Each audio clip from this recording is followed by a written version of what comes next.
Okay, solving exponential and logarithmic equations.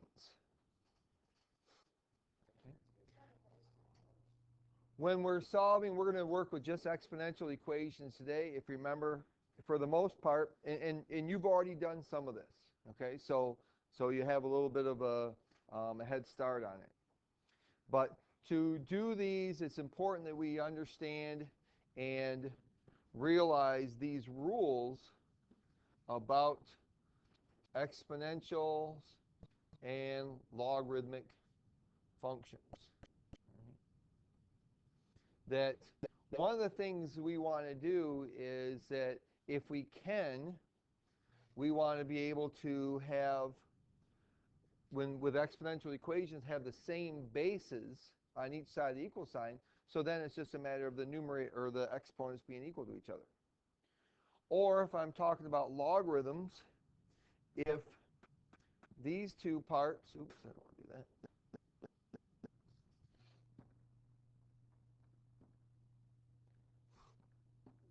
If these two things, hold on, are the same, u and v, then it's just going to be equal to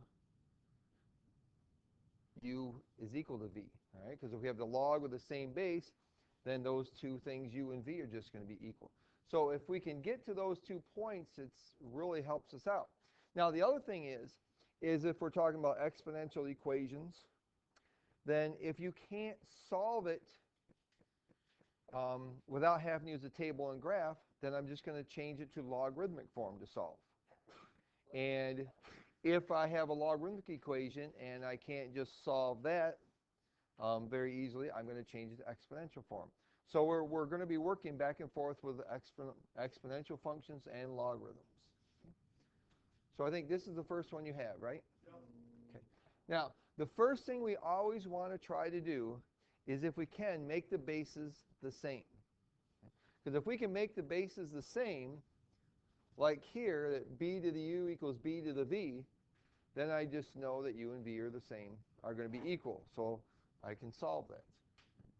So let's look, I have this example one here first. Let me just do that one. All right, it says 8 raised to the power of x equals 2 raised to the power of x plus 1. The question is, can I write 2 as 8 raised to some power, or can I write 8 as 2 raised to some power? 8 written as 2 raised. Okay, so 2 to the third is equal to 8. So I can change this from 8 to be 2 cubed to the power of x is equal to 2 to the power of x plus 1.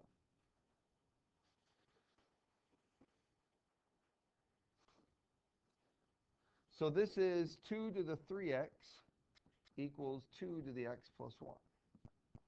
And remember, when I have exponents like we do here, one on the inside, one on the outside of the parentheses, we multiply them.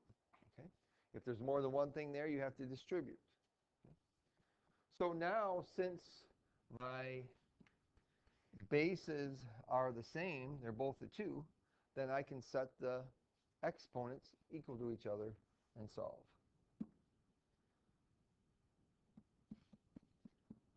So this becomes a really easy equation then.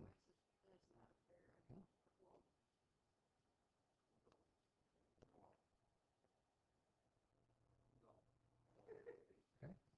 So 2x equals 1, x equals 1/2. Okay.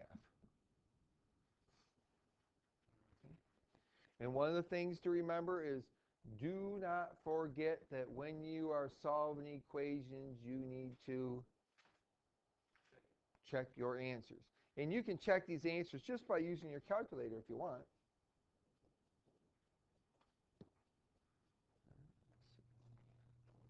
That 8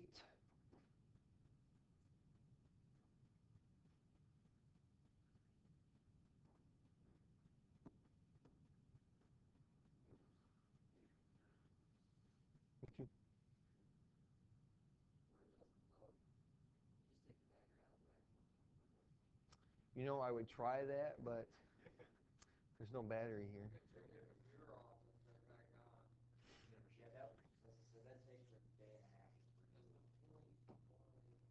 Well, I guess without using, there we go. Hey, it actually deleted it. It never does that. Probably just need to be restarted.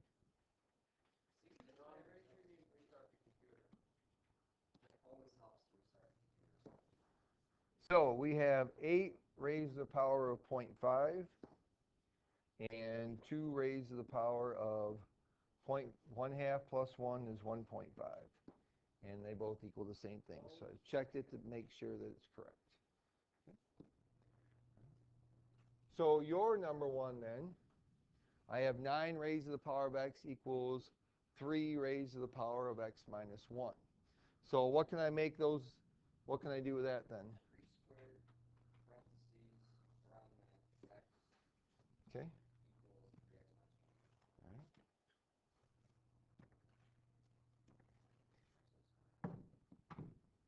3 squared power of x equals 3 raised to the power of x minus 1.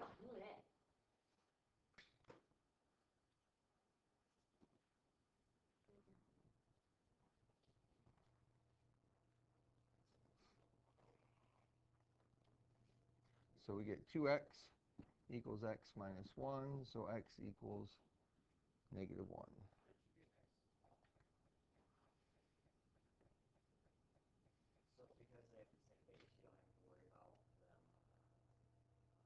Nope, the bases are the same, the exponents have to be equal. Because that means we have this situation. So then u must be equal to v. If they're not equal, would it be a true statement? No. So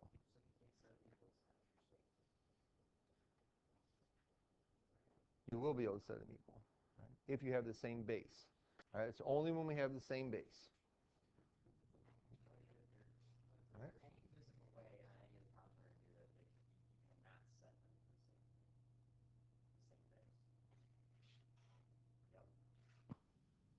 Okay, so examples 2 and 3, we have powers of different bases.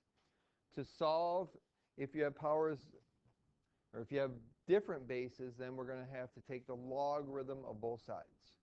And we take the logarithm of both sides because then we can use our rules for logarithms and exponents to be able to solve.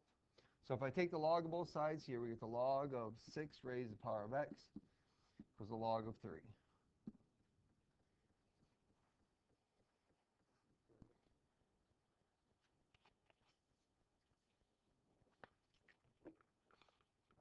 Oh. What?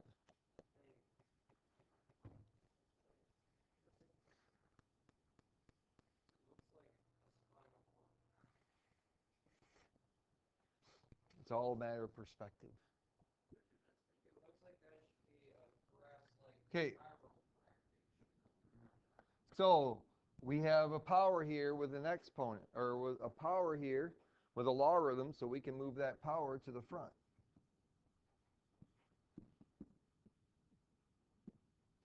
Now the log of 6 and the log of 3 are just numbers, right? Because that's something I can just type in my calculator and find the answer to them. So then all I need to do now is divide by the log of 6.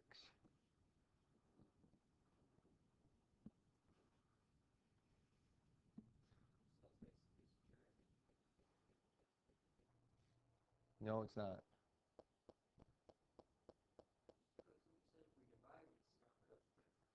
If it's the log of 3 over 6, you can do the log of 3 minus the log of 6. But this is not. This is the same as the log base 6 of 3. Okay. So you do the log of 3 divided by the log of 6. So to find this answer, take your calculator and do the log of 3 divided by the log of 6. Make sure you close the parenthesis after the 3.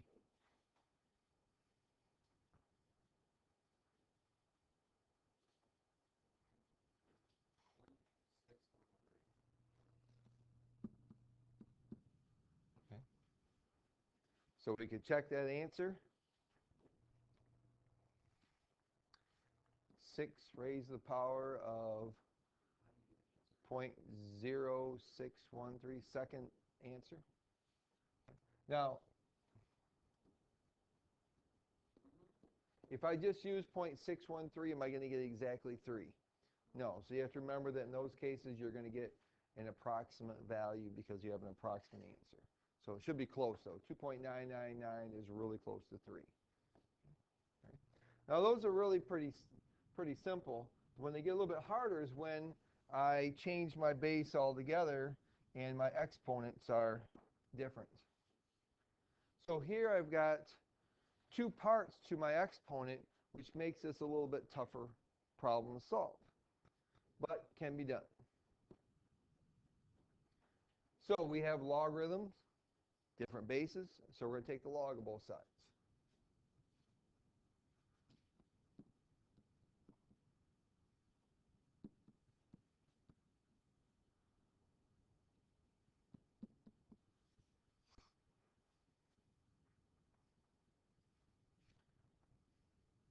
Move the exponents to the front, put the exponent in parentheses.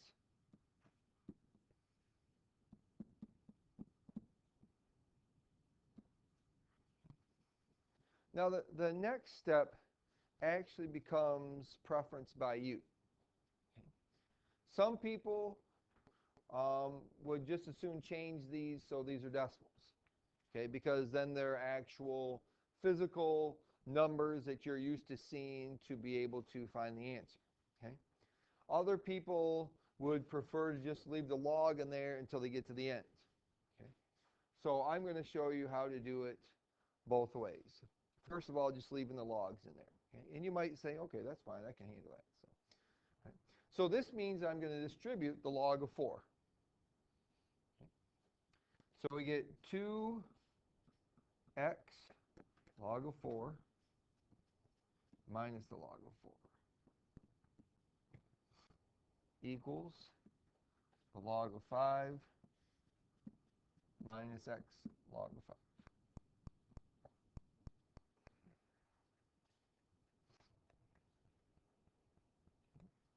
All right, so we're solving an equation here, and we're trying to find the value of x. So what's the next step we need to do then? Get all the x's on. Okay. Okay. All right. So we need to get the x's on one side. So I need to add x log 5 to both sides.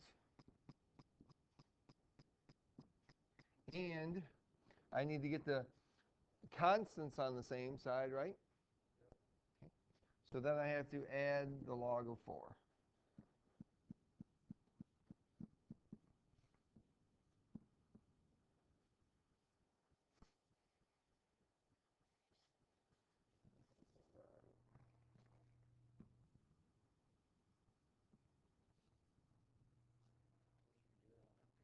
I know it. So we have 2x log of 4 on the left side plus x log of 5 is equal to log of 5 plus the log of 4. Oops.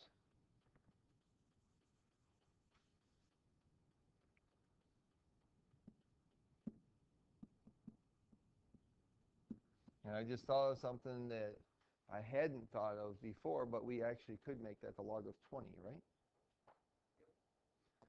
Okay. Now, we're solving for x. So what do I need to do?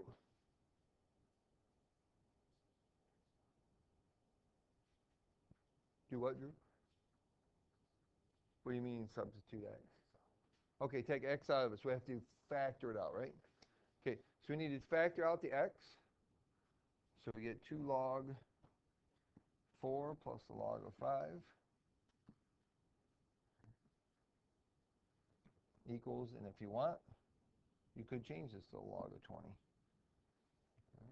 5. Could you change it to the log of 2 plus 1? You could, but you want it as one piece instead of 2 pieces right now. That's the whole object of why I did that, because it's easier to work with 1 piece than 2. And then to find x, We're going to divide by 2 log of 4 plus a log of 5. Right? Or you could make that as, let's see now, log of 80. Yeah.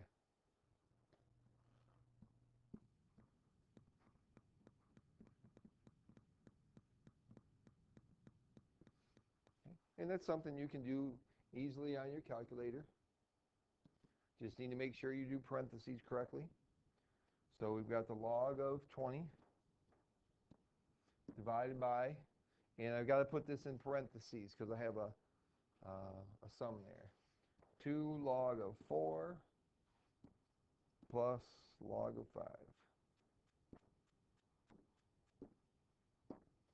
And we get x is approximately 0.8 or 684.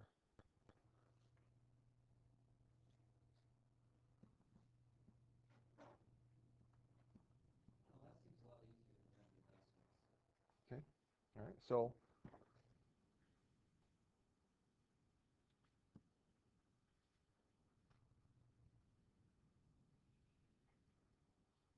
oh, I missed that one. Hold on.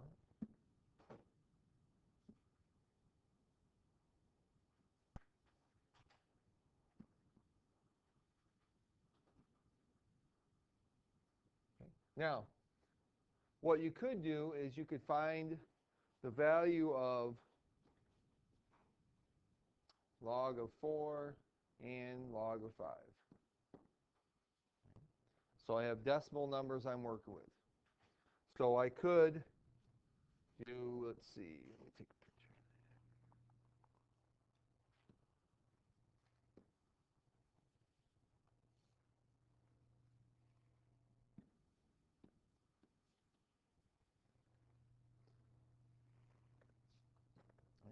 So we could say it's 2x minus 1 times 0.602 equals 1 minus x times 0.699.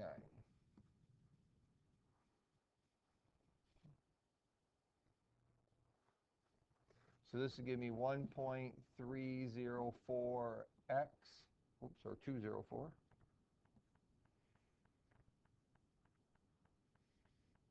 minus 0.602 equals 0.699 minus 0.699x. Right? So here I'm working with actual numbers I'm used to seeing, and you could then solve the equation from there also. So it really is up to you. If you want to leave the logarithms in it to solve it, you can. If you would rather change the log of 4 and log of 5 in that situation to a decimal, then you can do that. Okay? Whichever you would prefer, right, is what you should do. And if you wanted to be really, if you didn't want to work with decimals, you could multiply all those numbers by 1,000, and you could change this to 1204x minus 602 equals 699 minus 699x. So if you didn't want to work with decimals, you could basically multiply both sides by 1,000, and then you're not working with decimals anymore. It's less work, but it's still the decimals. So either way you would want to solve that, you can do it either way. It doesn't matter to me.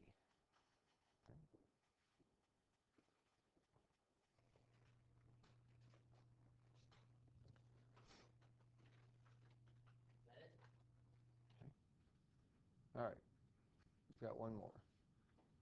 Okay, using substitution to solve. Okay, now the one I'm going to do is not the same as the one on your sheet. Okay, all right, I've got a different one than that. But we need to backtrack just a little bit and talk about situations where I had like x to the 4th plus 3x squared plus 2, all right, equals 0. Right? So if I want to factor this, okay, well, the 2 doesn't have an x, so I can't factor out an x. Okay? But what I'm looking for when I have different situations like this is I want to compare these two exponents. How do those two exponents compare? Okay, all right, to get from 2 to 4, it's double, or to get from 4 to 2, it's half. Depends on which way you look at it. Right? But the main thing is that if that thing is true, then this here is always my term or number I'm going to use for my factoring. In other words, if I factor that, then it would be x squared plus 2 and x squared plus 1. But I'm looking for that middle term. Okay? Or what I could use is what we talk about as substitution, that if I wanted to, I could say, all right, I'm going to let u equal x squared. So that would change this to being u squared plus 3u plus 2. So if you don't like working with those different exponents, you could just do substitution to factor it. Now, you don't have to, and actually my suggestion would be if you can see it without having to use substitution, then do it without the substitution. Okay? But the point is that, so if I had another one, let's look at another case. Let's see if I can find it here. So if I had x to the 6th power plus 7x cubed minus 18. Once again, we're looking at comparing these two numbers. If those two numbers are, depending on which way you look at it, 3 is half of 6 or 6 is double 3, the whole point is that then I can make this thing right here, x cubed, is my term for factoring. So it would be x cubed plus 9 and x cubed minus 2. All right, do you understand what I'm talking about there then? Okay. All right. So the only thing is now is that when we're looking at these, we're going to look at some that involve e to the power of x. So let's take this first one here that I've got up here and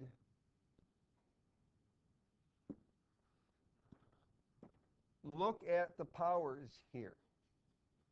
Okay, I have e to the 2x and e to the x. How do those powers compare? Okay, all right, we have x and 2x. So it's either double or half, whichever way you look at it, right? Which that means then that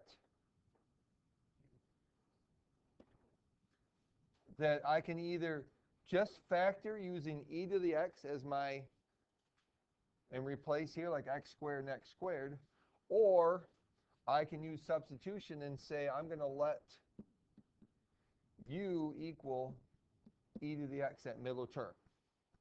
Okay. So this would be 2u squared minus 9u plus 4 equals 0. And by doing that, I have something that looks simpler than working with e to the power of x. Okay, that exponential base or natural base. So if I factor this then,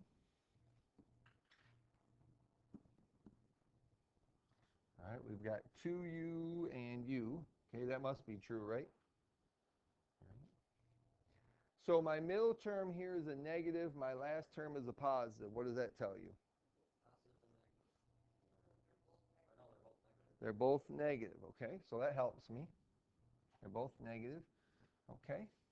And so when I put 2 and 4 together, I need to get 9, all right? So the factors of 2 and the factors of 4, when I put them together, I've got to get 9.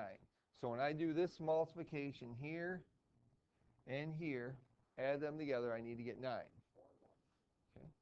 So 2 times 4 is 8, and 8 plus 1 is 9. So we wanted 1 to go here, 4 to go here. Okay? Now that I've done the factoring, I could either change it back now, or I could actually do the solving before I do. And I prefer to solve it first. Okay. So this one on the left side, u is going to equal 1/2, right? Okay. We add 1/2 divide by, or add 1 divided by 2. The right side there, u is going to equal 4. Okay.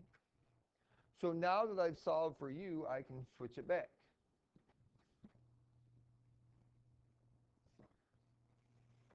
Because e to the x then equals 1/2, and e to the x equals 4.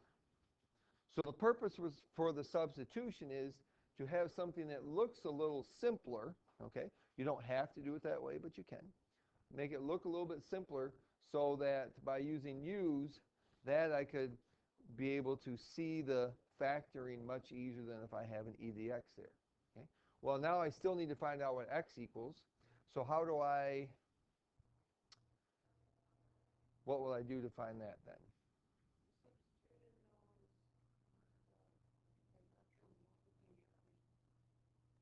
Well, let's think about what's the inverse of e to the x?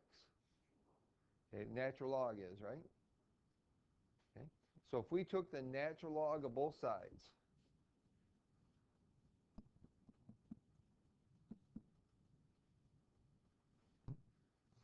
all right, one thing we want to remember is natural log and e are inverses, so they cancel each other out basically. So this would be that x equals the natural log of 1/2 and the natural log of 4. So the one nice thing is whenever you get e to the x equals something, all you need to do is take the natural log of that thing, and it'll give you the value of x.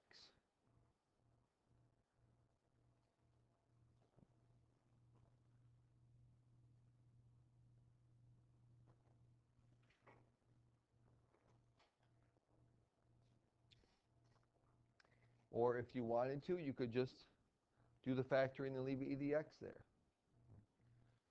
Number 4, that's this one that's on your sheet. Okay, so first thing I need to do is what? Okay, subtract 6 because I got to get it equal to 0. So we have e to the 2x minus e to the x minus 6 equals 0. So really all we need to do is think about is what are the factors of 6, negative 6, that add up to negative 1? Okay, negative 3, positive 2. So I could write this as e to the x minus 3, e to the x plus 2 equals 0. Yes, Hannah. In a moment. In a moment. And if you're not comfortable with that, then change it to u's.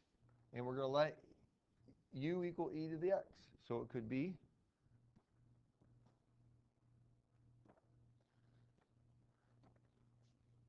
u squared minus u minus 6 equals 0. Right? If you need to use substitution to do it, then go ahead. Okay. So either way, we get e to the x equals 3, or e to the x equals negative 2.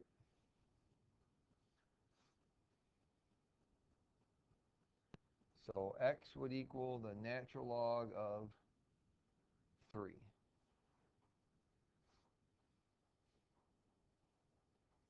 Why not negative 2?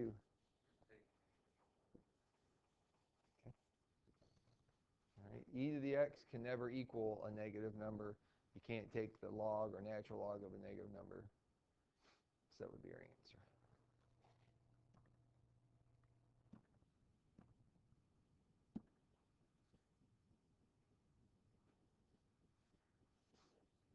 Mm-hmm.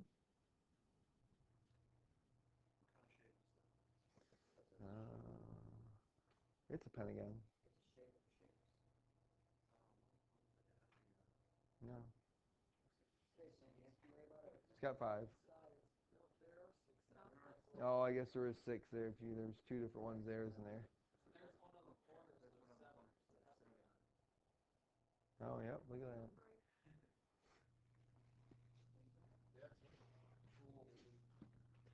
that. Okay. It's math.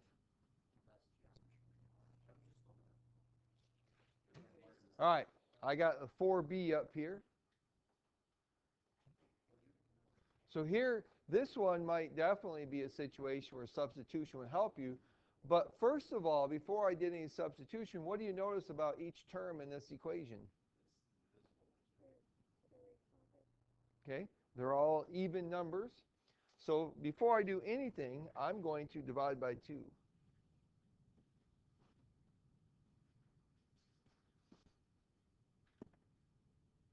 So we get 4e to the 2x plus 4e to the x minus 3 equals 0. Help myself out there. So I'm going to put u's in this case because it'll simplify it for me a little bit. Okay. So I'm letting u e to the x equals u.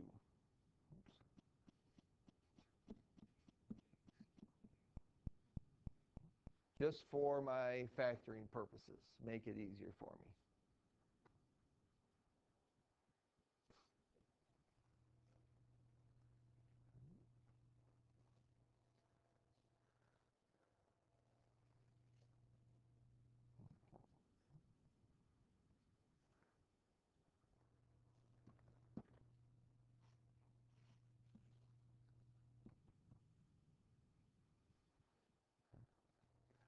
Now, how many of you can factor that without having to do slide and divide or Xbox or whatever? Okay. How many of you can do it without doing all those other, that you can do that in your head? Okay, all right. A couple people can, but not everybody. Okay, so let's go through slide divide here for them. All right. When you're done, though, you're going to end up with 2u plus 3 and 2u,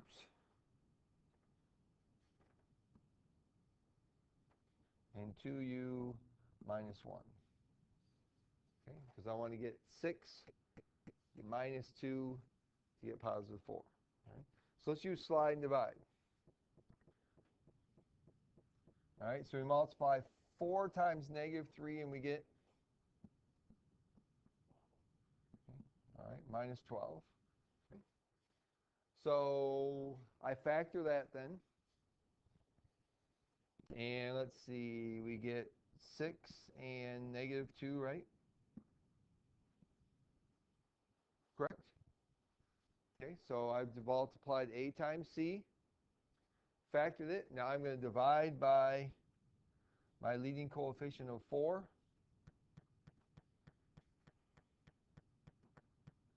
So we get u plus 3 halves and u minus 1 half. Well, the nice thing about that is that either way you look at it now, I have u equals negative 3 halves or u equals positive 1 half. Okay, as my zeros then.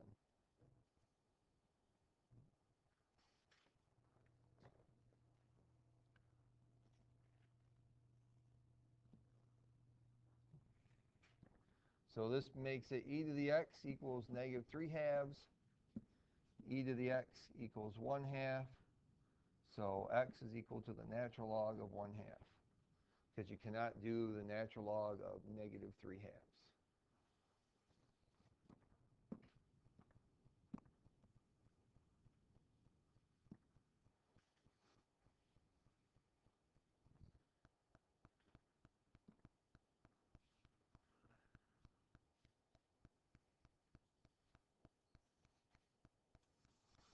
Okay, so those are the types of problems you're going to be working on today, is just solving those exponential equations.